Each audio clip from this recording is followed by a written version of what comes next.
वो आया था हिटलर, ठीक है। इस टॉपिक से हम लोग पढ़ेंगे डिस्ट्रक्शन ऑफ डेमोक्रेसी। डेमोक्रेसी निकालिए, डिस्ट्रक्शन ऑफ डेमोक्रेसी। हिटलर को कैसे पावर आया था ये बताते थे कल हम लोग, अब हम लोग पढ़ेंगे। तो चालू करेंगे, ठीक है। तो हम लोग इसमें पढ़ेंगे डिस्ट्रक्शन ऑफ डेमोक्रेसी, कैसे जर्मनी में डेमोक्रेसी का डिस्ट्रक्शन यानी कि डेमोक्रेसी कैसे वहाँ पे खत्म हुई थी और डिक्टेटरशिप कैसे आया था। तो आपको पता है कि 1933 में जो वहाँ पे नाजी पार्टी के प्रेसिडेंट थे जर्मनी के, उन्होंने ऑफर किया था क्या, चांसलर बनने के लिए हिटलर को, और हिटलर ने क्या किया था, उसको मना कर दिया था। क्या कर दिया था, मना कर दिया था। क्यों, क्योंकि हिटलर को पता था कि प्रेसिडेंट बनने से कुछ नहीं होगा, पूरा कंट्रोल हमको जर्मनी का जब तक नहीं मिलेगा, जब तक जर्मनी को यूनाइट और पावरफुल कंट्री नहीं बना सकते। इसलिए उसने क्या किया, चांसलर के ऑफर को रिजेक्ट कर दिया। और ये चांसलर का ऑफर कब मिला था, 30 जनवरी 1933 को। और 28 फरवरी को एक ड्रामेटिकल चेंज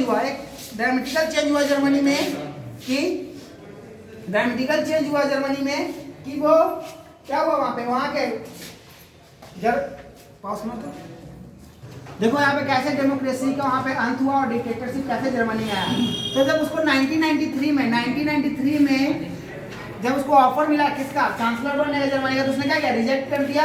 और 28 फरवरी 1933 को उसने क्या किया, हिटलर ने क्या किया, जर्मन के पार्लियामेंट पे जो रिचस्टैग में था उस पे आक्रमण कर दिया और वहाँ के जितने भी पार्लियामेंट थे उसको भंग कर दिया। क्या कर दिया, डिस्ट्रॉय कर दिया, यानी कि बिल्डिंग नहीं तोड़ दिया, वहाँ का जो पार्लियामेंट था ना उसको भंग कर दिया, यानी कि जितने भी पावर थे MP MLA के उसको सीज कर लिया, अपने अंडर रख लिया, पावर से हटा दिया गया, ठीक है, भंग कर दिया गया। और सारा कंट्रोल अपने अंडर रख लिया, किसके अंडर रख लिया, वो अपने अंडर में, और सारे पार्लियामेंट को भंग कर दिया। यानी कि अब कौन हो गया, आपका मेन कौन बन गया, हिटलर। कौन हो गया, हिटलर। 3 मार्च 1993 में उसने अनाउंस किया कि जितने भी राइट्स जो वेमार रिपब्लिक ने बना रखे थे जर्मनी में, जितने भी राइट्स वेमार रिपब्लिक ने दे रखे थे, वो सब क्या किया, सबको खत्म कर दिया गया, डिस्ट्रॉय कर दिया। वो सारे राइट्स बैंड कर दिए गए। क्या कर दिए गए, बैंड। यानी कि यहाँ पे ना बोलने की आजादी रहेगी किसी को, ना कोई यूनियन रहेगा, ना कोई पार्टी रहेगी, सिर्फ नाजी पार्टी रहेगी। क्या रहेगी, सिर्फ नाजी पार्टी। ना किसी को बोलने की छूट रहेगी, ना किसी को कुछ कहने का छूट रहेगा। गवर्नमेंट के खिलाफ, हिटलर के खिलाफ कोई नहीं कुछ बोल सकता, ना कुछ दिखा सकता है, ना कुछ पेपर में छाप सकता है, ना किसी को राइट पावर होगा कि उसके खिलाफ कुछ काम करे, ठीक है ना। जितने भी राइट्स किसने, वेमार रिपब्लिक ने जो राइट्स दिए थे पब्लिक को, दिए थे, वो सारे राइट क्या कर दिए गए, खत्म कर दिए गए, यानी कि बैंड कर दिए गए। ना कोई यूनियन बनेगा, लेबर का ना यूनियन बनेगा, ना कोई पार्टी बना सकता है, ना कोई स्कूल रहेगा। सारे मीडिया पे भी कंट्रोल किसका हो गया, हिटलर का। यानी कि हिटलर जैसा बोलेगा वैसा मीडिया भी दिखाएगा, टीवी वाले, एंटरटेनमेंट वाले को भी कंट्रोल कर लिया गया कि आपको क्या कौन सी मूवी दिखाना वो भी कौन डिसाइड करेगा, हिटलर डिसाइड करेगा। बिना उसके आदेश के आप कुछ नहीं कर सकते जर्मनी में। यानी कि पूरा पावर किसके अंदर चला गया, हिटलर के पास। और किसको छोड़ दिया गया, बाकी सबको बैंड कर दिया। बस नाजी पार्टी के जितने भी ऑर्गेनाइजेशन, जितने भी स्कूल, जितने भी मीडिया, जितने भी इंडस्ट्री, सिर्फ नाजी पार्टी वाले रह गए, बाकी सबको बैंड और बंद कर दिया गया। सिर्फ नाजी पार्टी वाले ही बचे, जितने भी नाजी पार्टी या इनके जो सपोर्टर थे उन्हीं का सिर्फ इंडस्ट्रीज, मीडिया, स्कूल, फैक्ट्रीज वगैरह उन्हीं के बचे, बाकी सबके बैंड कर दिए। जितने भी आपके लीडर्स, यूनियन यानी कि संगठन, सब बैंड हो गए बस नाजी पार्टी को छोड़ के। यानी कि वहां पे बस नाजी ही नाजी रहेगा, नाजी को छोड़ के और कुछ रहेगा तो वो क्या होगा, बैंड कर दिया। यानी बाकी लोगों को कोई राइट्स नहीं, जो नाजी के सपोर्टर है, नाजी के साथ है, बस उन्हीं को राइट्स रहेगा।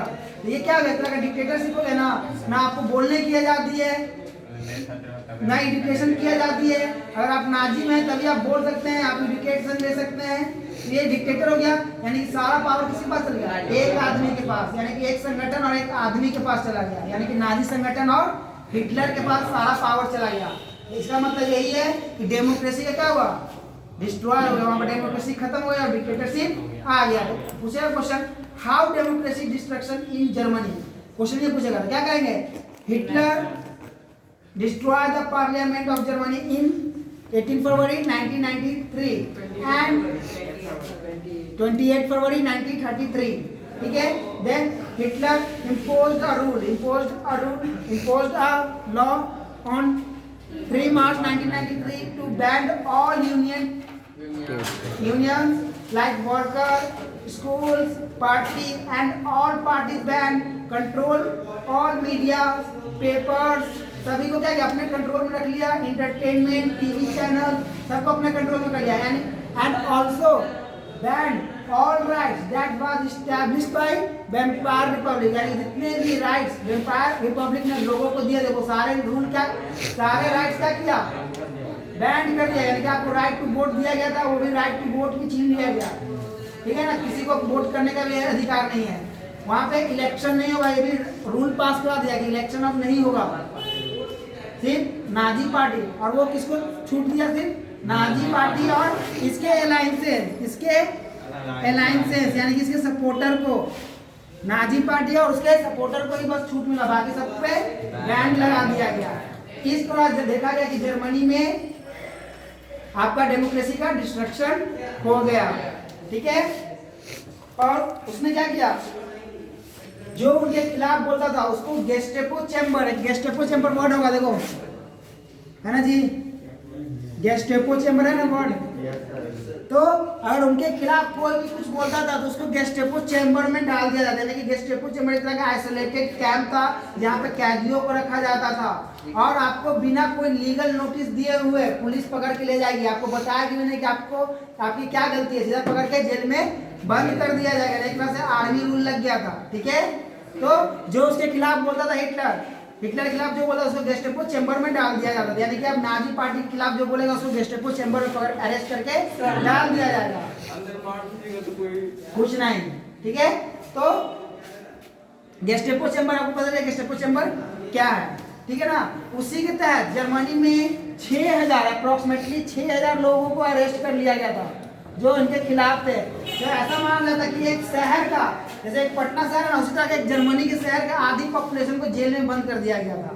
क्यों? क्योंकि वो हिटलर के खिलाफ थे, विरोध कर रहे थे इस चीज का, तो उनको पकड़ के गेस्टो चैम्बर में डाल दिया गया था और करीबन 14 से 40 लोगों को मार दिया गया था, किल्ड कर दिया गया था। ठीक है, तो बोला गया एक जर्मनी के एक आधे शहर का खत्म कर दिया गया था, वो हिटलर के खिलाफ थे, इसीलिए। ठीक है, तो आपको कोई लीगल नोटिस नहीं दिया जाएगा, सीधा पुलिस पकड़ के आपको जेल में बंद कर देगी, मार देगी, क्या करेगी उसको कोई मतलब नहीं है। यानी कि आपको जो पहले वहाँ पे ग्रीन ड्रेस, वहाँ पे पुलिस कैसा ड्रेस था, ग्रीन ड्रेस था, तो पुलिस को पावर दे दिया गया, हिटलर के द्वारा उसको पावर दे दिया गया।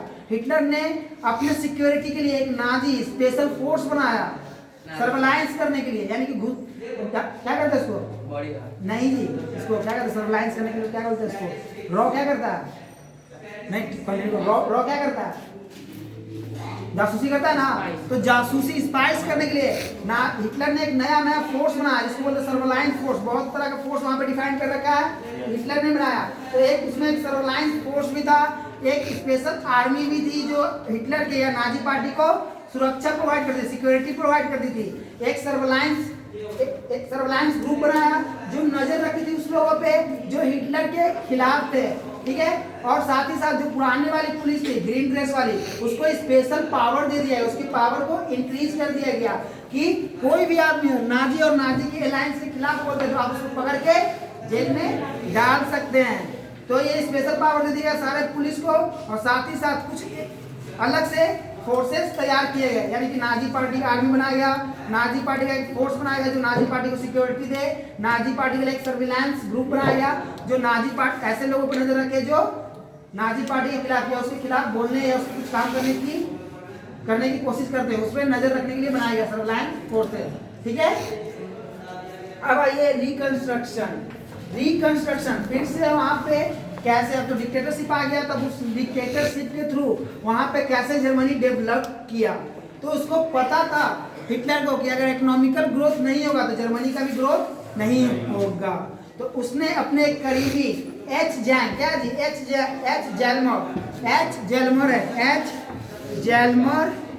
सचेट, यही ना जी, एच जेलमर सचेट अपने करीबी आदमी को एच जेलमर सचेट एक करीबी आदमी को अपॉइंट किया और उसको स्पेशल पावर दी कि आप जर्मनी के इकोनॉमिक्स को कैसे ग्रोथ करेंगे। आपको हम अपॉइंट करते हैं कि आप जर्मनी के इकोनॉमिक्स को कैसे ग्रोथ करते हैं, ये आपका काम है। आपको जो करना है कीजिए, हम आपको फुल पावर देते हैं कि आप जर्मनी के इकोनॉमिक्स को बढ़ाइए। यानी कि इकोनॉमिक्स कैसे बढ़ेगा, वहाँ पे प्रोडक्ट जीडीपी बढ़ेगा तभी इकोनॉमिक्स बढ़ेगा। तो आपको हम पावर दे देते हैं। उसने हायर किया एच जेलमर सेचेट को किस काम के लिए, जर्मनी के इकोनॉमिक्स को बढ़ाने के लिए, यानी कि इकोनॉमिकल कंडीशन को बढ़ाने के ग्रोथ करने के लिए। तो इसमें जेलमर सचेट ने बहुत सारे प्रोग्राम और पॉलिसीज बनाए जर्मनी के इकोनॉमिकल ग्रोथ करने के लिए, और ये बहुत बड़े इकोनॉमिस्ट भी थे। ठीक है, इसको स्पेशल पावर मिला तो ये बहुत सारे पॉलिसीज बनाए। इनको पता था कि कैसे इकोनॉमिकल ग्रोथ जर्मनी में करना है। तो इन्होंने क्या किया, किसी भी देश का इकोनॉमिकल ग्रोथ कब संभव है, जब वहाँ का जीडीपी बढ़ेगा। क्या बढ़ेगा, जीडीपी इंक्रीज करेगा। और जीडीपी किस पे इंक्रीज करेगा, यानी कि प्रोडक्शन इंक्रीज होगा तो जीडीपी ऑटोमेटिक इंक्रीज हो जाएगा। तो जेलमर सचेट ने जर्मनी का प्रोडक्शन इंक्रीज कराया, यानी कि इंडस्ट्रीज लगवाने की कोशिश की, लगवाए। और इंडस्ट्रीज लगा तो वहाँ के लोगों को क्या मिलेगा, रोजगार मिलेगा ना, एम्प्लॉयमेंट।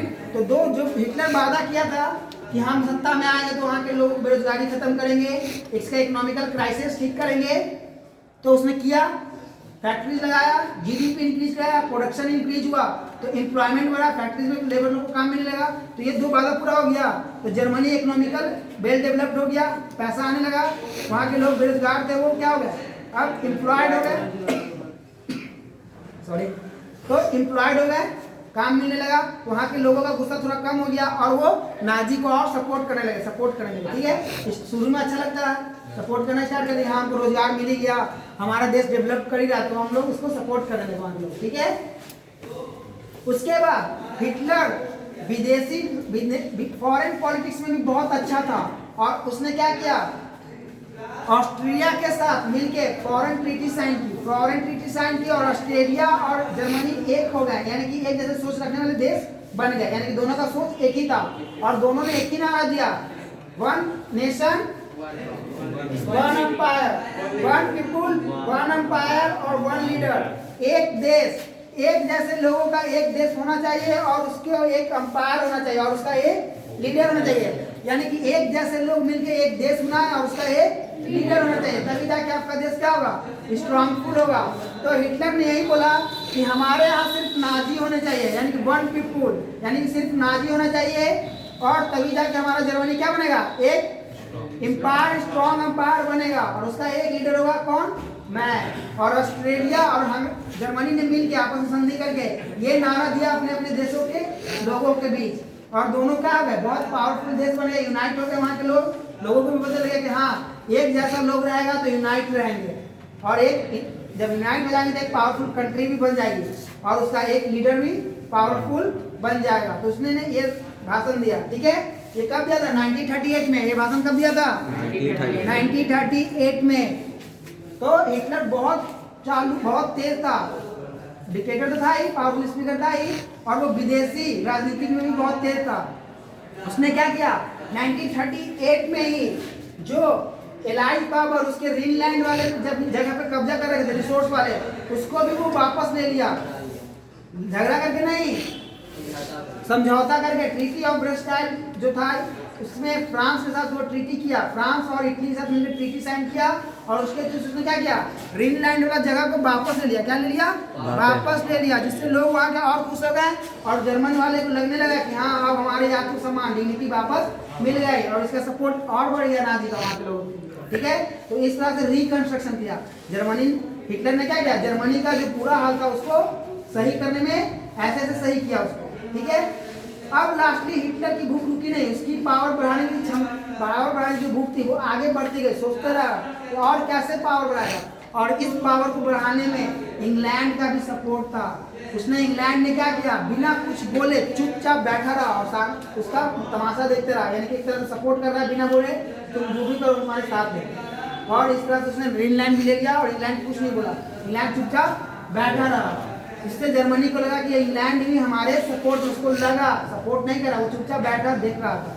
ठीक है, तो हिटलर बोला कि अब इंग्लैंड भी हमारे सपोर्ट में है।